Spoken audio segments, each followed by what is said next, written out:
I'm not sure if we'll call this the struggles of a pastor, struggles of Christian faith,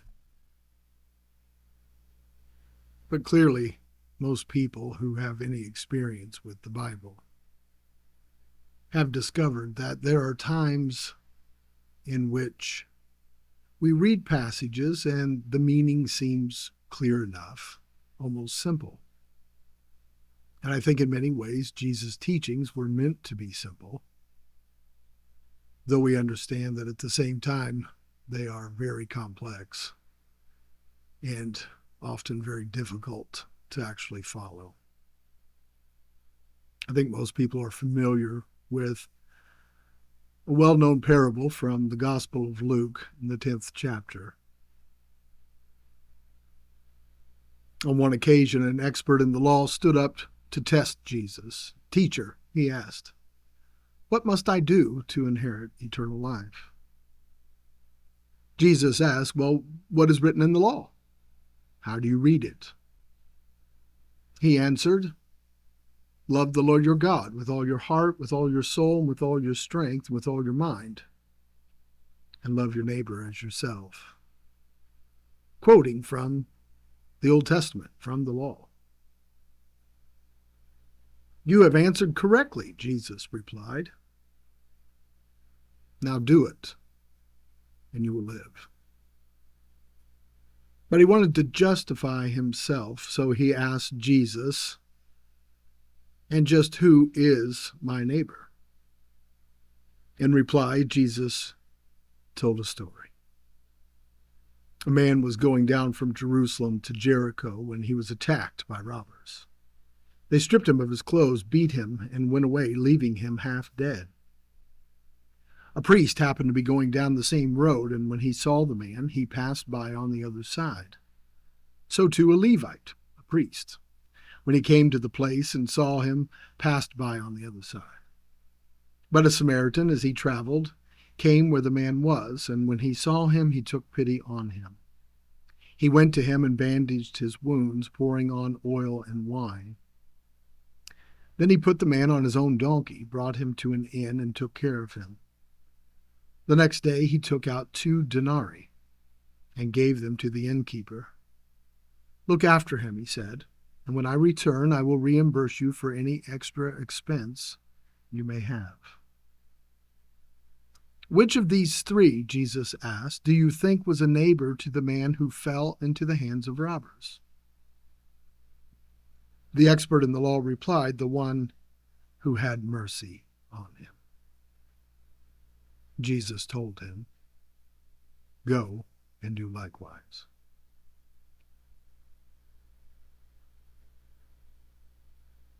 On the surface, it's a very simple story.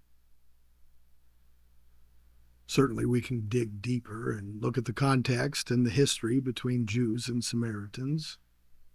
We can consider the shock of those who heard this story so long ago. Shocked that it was a Samaritan of all people, filled with mercy, who tended to the needs of this man. It's a simple directive. Go and do likewise. But how difficult it is to live this faith out. I was approached leaving church on a Monday outside the church by a couple who clearly looked as if they were in need. We get that every now and again at the church. I was in a hurry. I had things to do. I had places to be. And they asked if the church was closed, and I told them that it was, but asked them what it was that they were looking for. We'll call them Carl and Cathy. Well, they were very vague in what their needs were. Cathy said, "We need help." And I said, "What sort of help do you need?" And they kind of hem-hauled around, and Carl said, "We need food."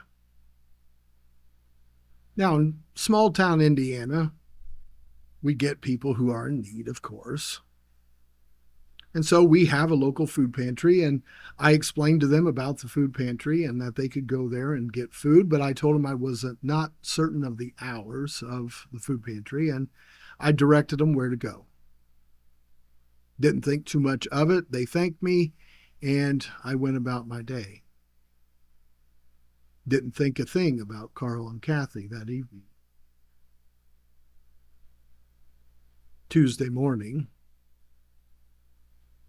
sitting in my office, overwhelmed with the work that had to be done this week, papers that have to be filed, youth group that has to be directed, a Bible study, preparations for Sunday, and they're putting in a new floor in the basement of our church.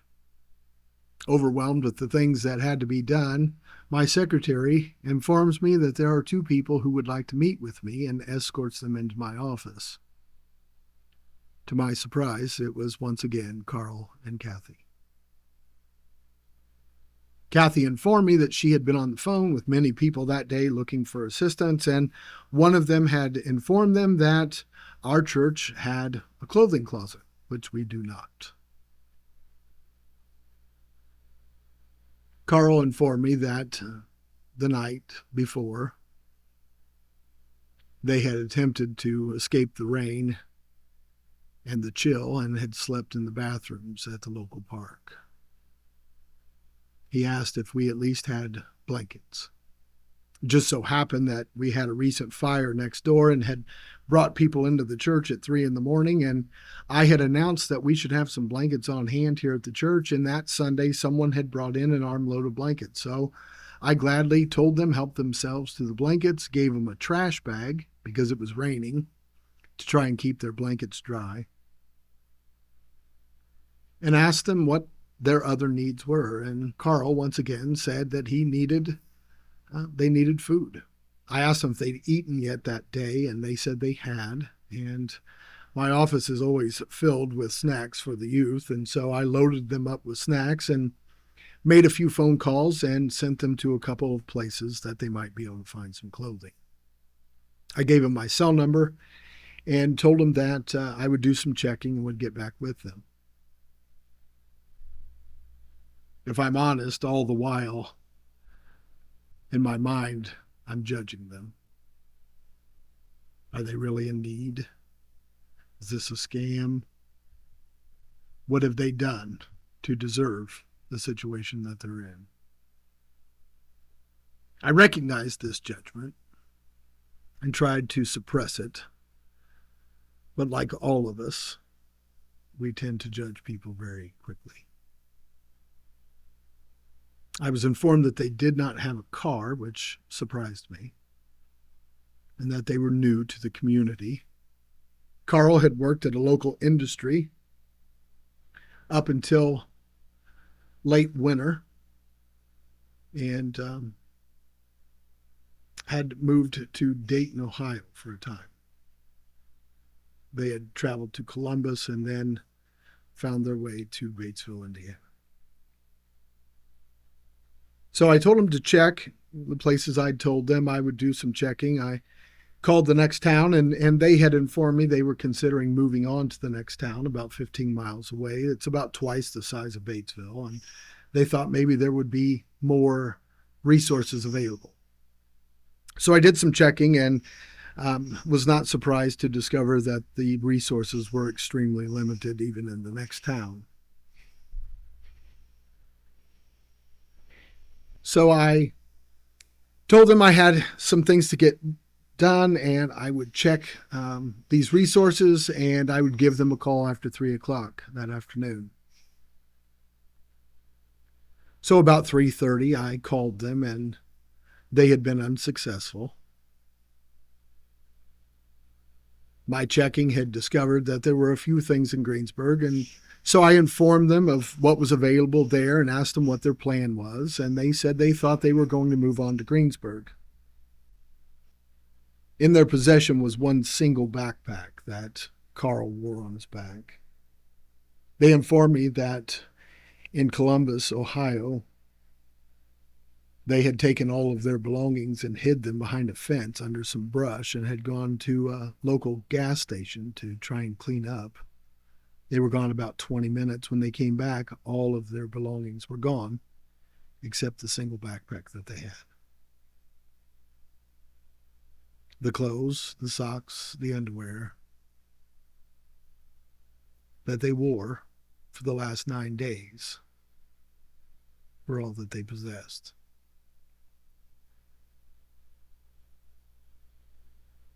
So I checked with our outreach leader and explained the situation and said I'd like to take them to Goodwill and get them some clothes. So I called them and made arrangements to meet with them. They wanted to meet at the park because the blankets I had given them, they had hidden there.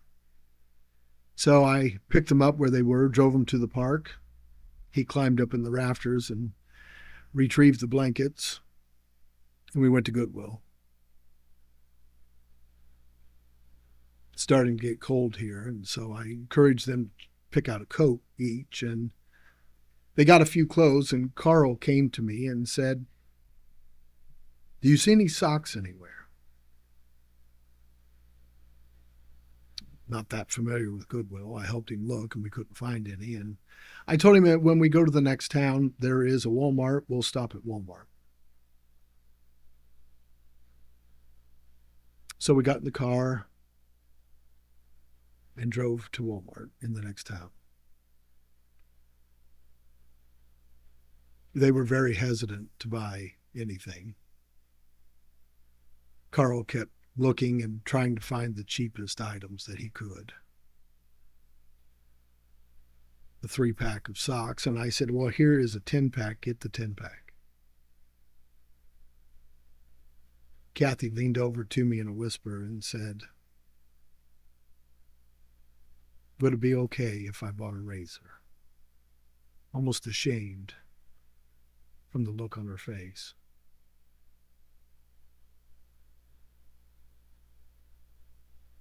So we got him socks and underwear, some undershirts, a couple of sleeping bags, an umbrella, some toiletries, including a razor. And I said, is there anything else that you need? And they said, oh no, you've been so kind. And with every item that Carl put in the cart, he would look at me and he would say, thank you so much. You don't know what this means. I was almost moved to tears at Walmart as I thought about their situation. On the way over, they were explaining what had happened to them in life, how they got to this point, being homeless. Carl said, I make no excuses. I've made poor choices in my life. His father was an alcoholic and abusive to his mother, and he had gotten several DUIs and eventually got a 12-year prison sentence. Freed from the abuse at the age of 10, his mother took him and dropped him off, gave up her parental rights, and drove away. He lived in foster care until he was 18, running the streets, never really experiencing a sense of family or belonging, protection, all of those things that we are so quick to forget. We take for granted. Again, I was almost moved to tears. I didn't used to be a crier, and now I almost can't control it. Cathy told a similar story. Grew up in a household with drugs.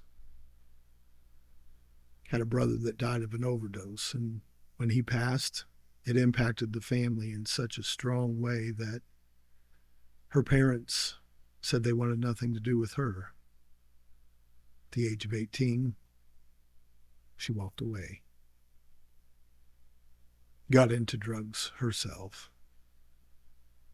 Her life was a series of one bad choices after another. Men who would take advantage of her, who would help her to get high just so they could use her and abuse her. Living on the streets became the norm for Cathy.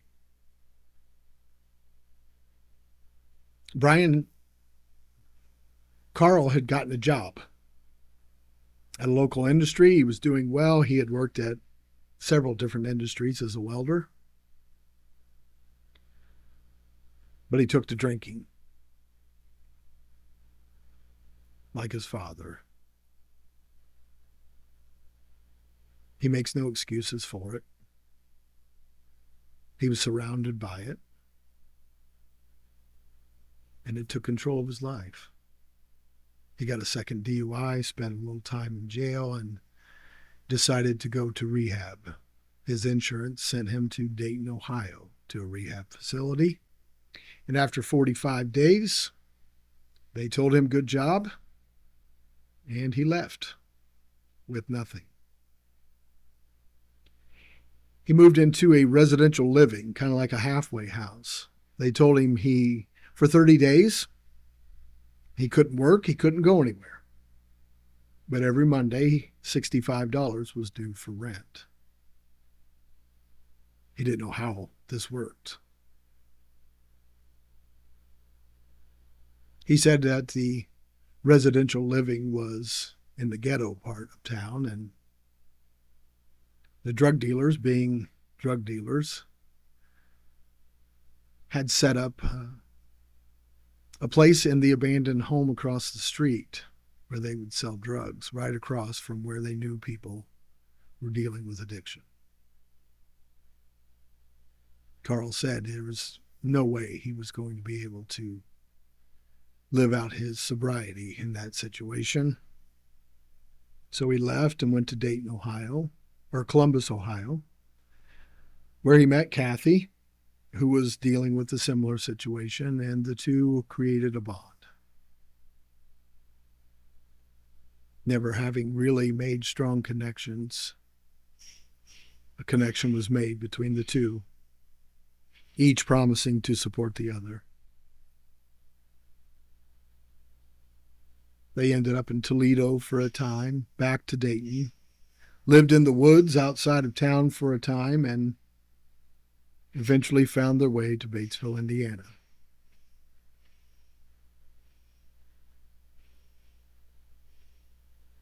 I kept thinking in my mind what I was going to do.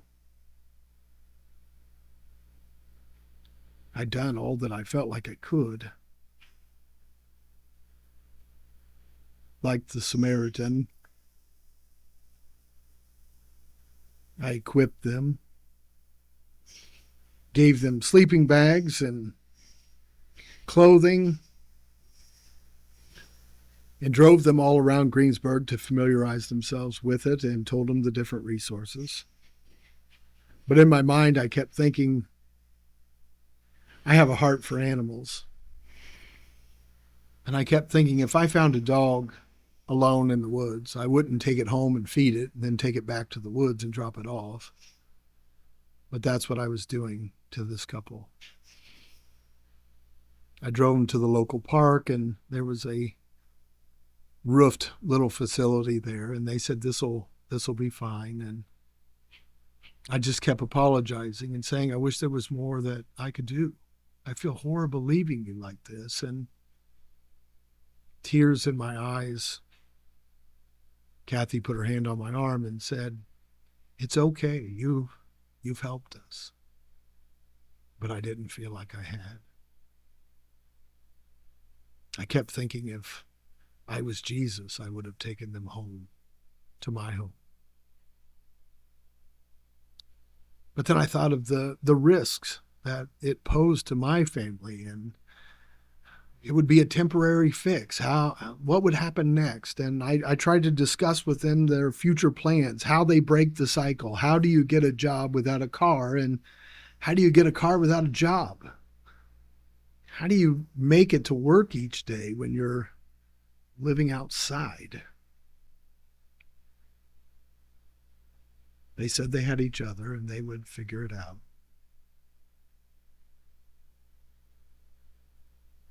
So I helped them unload the stuff that we had purchased, and I left them there at that little park. I cried all the way home. A Christian means Christ-like, and I felt anything but Christ-like. I felt as if I could no longer call myself a Christian. I got home and explained the situation to my wife. After we talked, I got back in the car and I drove back to the small town. I called them and I said, "Are you where I left you?" And they said yes. And I said, "Would you like a hotel?" Immediately they said yes. I got there, we loaded up their stuff, and immediately it began to pour down a cold rain. Cathy wasn't talking, and I said, "Cathy, what's the matter? What's happened?" And she had called her mother, told them of the situation, how desperate they were, and her mother refused to do anything. Carl had reached out to his mother this past spring after 22 years.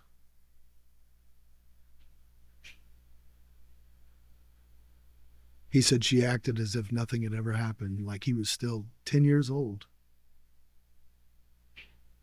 She herself was living with family, no money, no way to help him. Cathy was upset. She was hurt.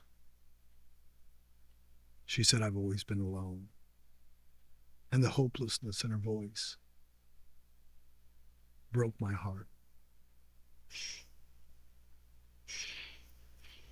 I told him that my wife and I had decided we would put them in a hotel for the rest of the week.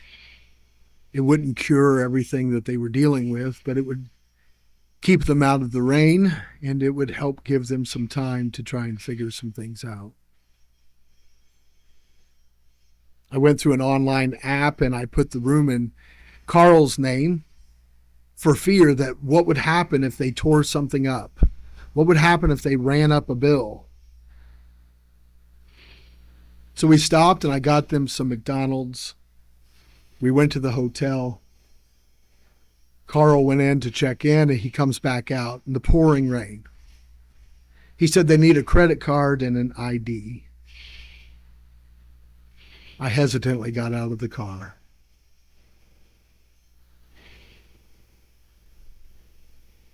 Not sure what this would mean.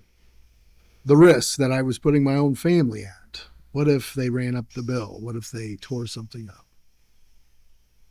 And as I stood there at the counter, the thought of the Good Samaritan came to my mind. He took out 2 denarii and gave them to the innkeeper and said, "Look after him, and when I return, I will reimburse you for any extra expense you may have."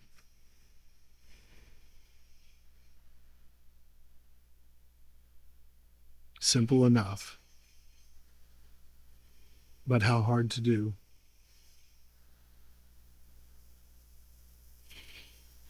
So I gave the credit card, I gave the ID, drove them around to the room and helped them carry in the stuff. Again, they thanked me, told me that this had given them hope. I don't know how you have hope in that situation. So I drove away from the hotel and headed home. I got a text from Carl. "Thank you for everything. Thank you. Thank you."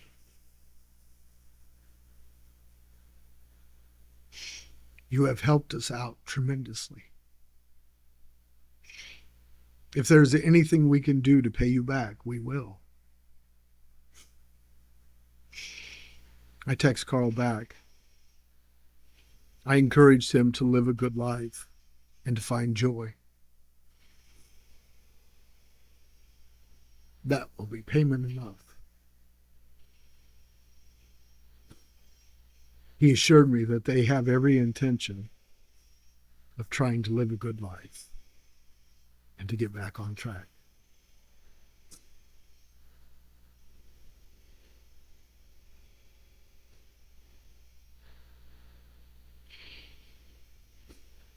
Which of these was a neighbor?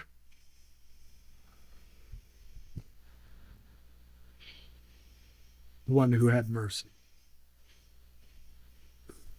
Go and do likewise.